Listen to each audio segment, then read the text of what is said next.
Hello students, आइए question solve करेंगे। Exercise 9.3 का क्वेश्चन नंबर 17। देखिए क्या करना है इस क्वेश्चन में हमको। एक बार क्वेश्चन ध्यान से रीड कर लेते हैं। P is the length of perpendicular from the origin to the line whose intercepts on the axis are A and B. Then show that 1 upon P square is equal to 1 upon A square plus 1 upon B square. तो देखिए यहाँ पर एक line दी हुई है जिसके कि intercept axis पर जो है वो ए और बी हैं, और ओरिजिन से उस लाइन के ऊपर जो परपेंडिकुलर ड्रॉ किया गया है उसकी लेंथ दी हुई है हमको पी, और हमको यहाँ पर शो करना है 1 upon P square is equal to 1 upon A square plus 1 upon B square. Start करते हैं क्वेश्चन। ये है एक्स एक्सिस और ये है वाई एक्सिस। ये कोई लाइन है, ये लाइन एक्स एक्सिस पे जो इंटरसेप्ट कट कर रही है उसकी लेंथ है ए, और जो वाई एक्सिस पे इंटरसेप्ट कट कर रही है उसकी जो लेंथ है वो हमको दी हुई है बी। ये ओरिजिन है और ओरिजिन से एक परपेंडिकुलर इस पे ड्रॉ किया गया है जिसकी की लेंथ है पी।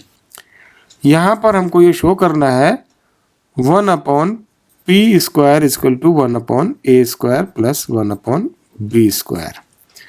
चलिए देखते हैं कैसे इसको शो करेंगे। हम इस परपेंडिकुलर की लेंथ निकालेंगे। इस लाइन की इक्वेशन जो है वो क्या होगी देखते हैं। इक्वेशन ऑफ द लाइन, ये जो लाइन है इंटरसेप्ट फॉर्म में हम इसकी इक्वेशन लिख सकते हैं, जहां पर कि ए जो है वो एक्स एक्सिस पे इंटरसेप्ट है और बी जो है वो वाई एक्सिस पे इंटरसेप्ट है। ऐसी लाइन की जो इक्वेशन होती है वो होती है x upon A plus Y upon B is equal to 1। तो देखिए अब इस लाइन के ऊपर इस ओरिजिन से हमको, ये ओरिजिन है जिसके की कोऑर्डिनेट्स जो हैं वो हैं 0,0। इस ओरिजिन से इस लाइन के ऊपर परपेंडिकुलर की लेंथ p दी हुई है, ये हमें निकालनी है। तो कैसे निकालेंगे इसकी लेंथ? हम डिस्टेंस फार्मूला से इसकी लेंथ निकाल सकते हैं। तो इसके लिए इसको पहले जनरल फॉर्म में से कन्वर्ट कर लेते हैं, जो लाइन की जनरल फॉर्म होती है। तो इसके लिए क्या करेंगे, x upon A plus Y upon B, 1 को इधर ले आते हैं, इज इक्वल टू 0। तो अब ये जो हमारी फॉर्म हो गई वो लाइन की जनरल फॉर्म जो होती है a x plus b y plus c is equal to 0, इस फॉर्म में ये कन्वर्ट हो गई।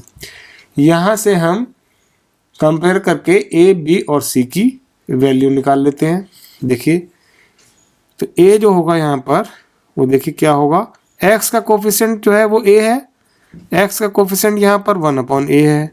इसी तरह से जो बी है ये वाई का कोफिशिएंट है, तो वाई का कोफिशिएंट यहाँ पर क्या है, 1 अपॉन बी है, B is equal to 1 upon B. अब देखिए सी जो है वो -1 है, तो सी की वैल्यू हो गई -1।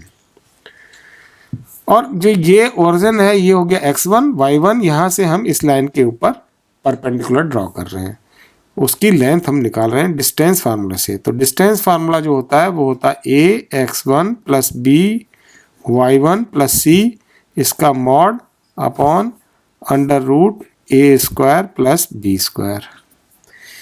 यहाँ से ए बी और सी की वैल्यू इसमें पुट करते हैं और x1 को 0 और y1 को 0 यहाँ रखेंगे, और जो ये d है ये हमारा दिया हुआ है p, इसकी लेंथ p दी हुई है परपेंडिकुलर की।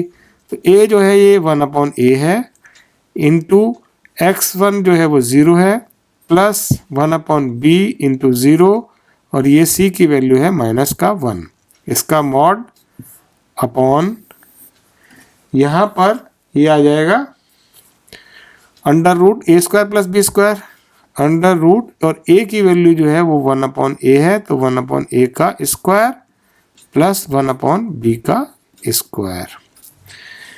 यहाँ से p क्या आ जाएगा, p इज इक्वल टू, ये 0 हो जाएगा, ये 0 हो जाएगा, ये -1, और -1 जब हम मॉड से बाहर लिखेंगे तो ये हो जाएगा 1 अपॉन अंडर रूट 1 अपॉन ए square plus 1 upon B square.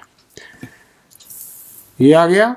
अब बोथ साइड स्क्वायर कर देते हैं, तो स्क्वायर करेंगे बोथ साइड, तो ये हो जाएगा p का square is equal to 1/1/a का स्क्वायर प्लस 1/b का स्क्वायर। इसको इधर ले जाते हैं, मल्टीप्लाई कर देते हैं, तो p square into 1/a square plus 1/b square is equal to 1। यहाँ से अब p स्क्वायर को इधर ले जाएंगे तो ये 1 से डिवीजन में आ जाएगा, तो 1/a square plus 1/b square is equal to 1/t square.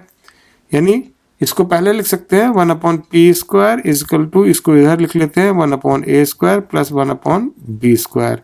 तो यही हमको शो करना था, हेंस प्रूव्ड।